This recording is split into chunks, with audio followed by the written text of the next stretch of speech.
اللہ تعالیٰ قرآن پاک کے 7ویں پارے کے اندر سورۃ انعام کی آیت نمبر 21 میں ارشاد فرماتا ہے ومن اظلم ممن افترى علی اللہ الکاذبا او کذب بآیاتہ انہ لا یفلح الظالمون۔ اللہ فرماتا ہے کہ اس سے بڑا ظالم کون ہو سکتا ہے جو اللہ تعالیٰ کے اوپر جھوٹ گڑے اور اللہ تعالیٰ کی آیتوں کو جھٹلائے۔ بے شک ظالم لوگ جو ہیں وہ فلاح اور کامیابی حاصل نہیں کرتے۔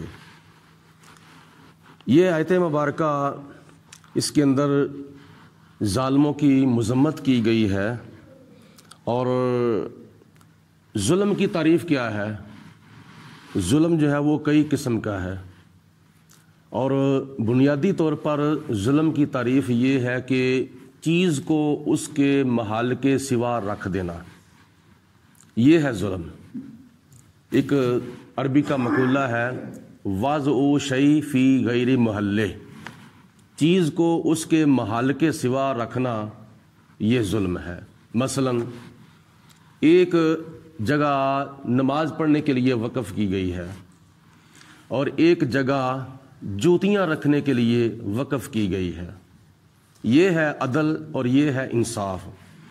جوتیوں کی جگہ پر جوتیوں کو رکھنا اور نماز کی جگہ پر نماز پڑھنا، یہ عدل ہے اور یہ انصاف ہے۔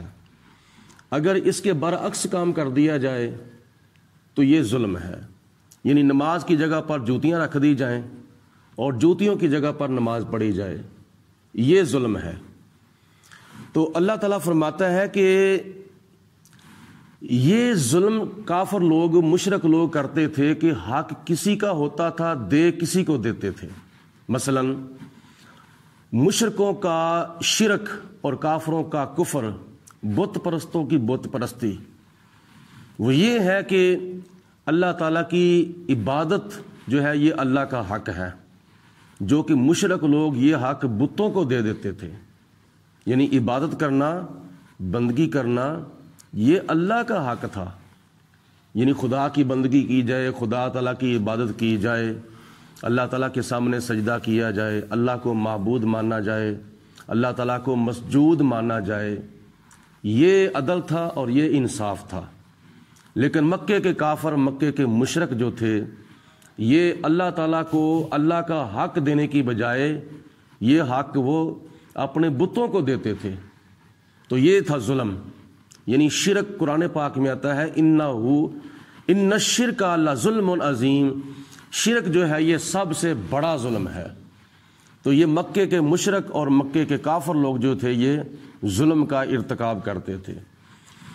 اللہ کے پیارے حبیب نبی کریم رؤوف الرحیم صاحب خلق عظیم حضرت محمد مصطفیٰ صلی اللہ علیہ وسلم دنیا میں تشریف لائے تو حضور علیہ الصلوۃ والسلام نے اللہ کا حق اللہ کو دلوایا تھا، ورنہ 360 بت جو تھے وہ کافروں نے، مشرکوں نے خانہ کعبہ کے اندر رکھے ہوئے تھے۔ گھر رب کا تھا لیکن اللہ کے گھر کے اندر مشرک لوگ شرک کرتے تھے۔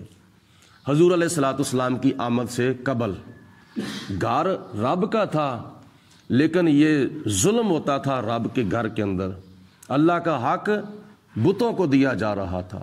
تو حضور نبی پاک علیہ الصلوۃ والسلام نے دنیا میں تشریف لا کر ارشاد فرمایا مکے کے کافروں لا الہ الا اللہ، اللہ کے سوا کوئی معبود نہیں، اللہ کے سوا کوئی عبادت کے لائق نہیں، اللہ تعالیٰ معبود ہے، اللہ تعالیٰ عبادت کا مستحق ہے، تو یہ حق اس کا ہے، اس کو دو، بتوں کو نہ دو۔ تو حضور علیہ الصلوۃ والسلام نے اس معاملے میں عدل اور انصاف قائم کیا، جو کہ بڑے بڑے کافروں کو ہضم نہ ہوا تھا۔ تو خدا فرماتا ہے کہ اس سے بڑھ کر ظالم کون ہو سکتا ہے، اور جو اللہ تعالیٰ کے اوپر جھوٹ باندھے، یعنی اللہ کا حق جو ہے وہ کسی اور بت کو دے دے، چاند کو دے دے، سورج کو دے دے، کسی پتھر کو دے دے، کسی ہوا کو دے دے، آگ کو دے دے۔ کئی وہ لوگ بھی ہیں جو آگ کی پوجا کرتے ہیں، کئی لوگ وہ ہیں جو سورج کی کرتے ہیں، پانی کی پوجا کرتے ہیں، درختوں کی پوجا کرتے ہیں۔ تو یہ ہے بے انصافی اور یہ ہے ظلم، یعنی بے انصافی کرنا، یہ ظلم ہے۔ تو اللہ پاک نے ان کو سب سے بڑا ظالم کہا ہے کہ جو اللہ کا حق کسی اور کو دے دیں۔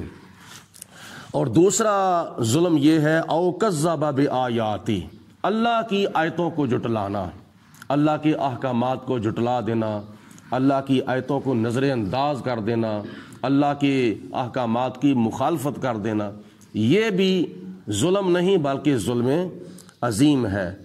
ایک ظلم وہ ہوتا ہے کسی کو ناجائز مارنا، کسی کو ناجائز تنگ کرنا، کسی کو ناجائز قتل کر دینا، یہ کسی کے ساتھ ظلم ہے۔ اور ایک ظلم اپنے ساتھ ہے، یعنی جان بوجھ کے گناہ کرنا، جان بوجھ کے اپنے آپ کو جہنم کی طرف لے کے جانا، جان بوجھ کر اپنے آپ کو نقصان میں اور خسران میں ڈالنا، یعنی گناہوں سے نہ بچنا، یہ اپنا ذاتی ظلم ہے۔ جھوٹ، شراب، جوا اور حرام کا ارتکاب کرنا، یہ اپنے اوپر ظلم ہے۔ تو اس ظلم سے بھی بچنا چاہیے، اور دوسرے کے ساتھ جو ظلم کیے جاتے ہیں ان ظلموں سے بھی بچنا چاہیے۔ آخر پہ خدا تعالیٰ نے اس کا نتیجہ اور رزلٹ بیان فرمایا، اِنَّهُ لَا يُفْلِحُ الظَّالِمُونَ، جو ظالم لوگ ہیں وہ کامیابی حاصل نہیں کر سکتے، نہ دنیا کے اندر نہ آخرت میں وہ کامیاب ہوں گے۔ آخرت میں کامیاب ہوں گے تو وہ عدل کرنے والے کامیاب ہوں گے، دنیا کے اندر بھی کامیاب ہوں گے تو عدل کرنے والے کامیاب ہوں گے۔ اللہ پاک کی ذات بابرکات ہم سب کو ظلم سے بچنے کی توفیق عطا فرمائے۔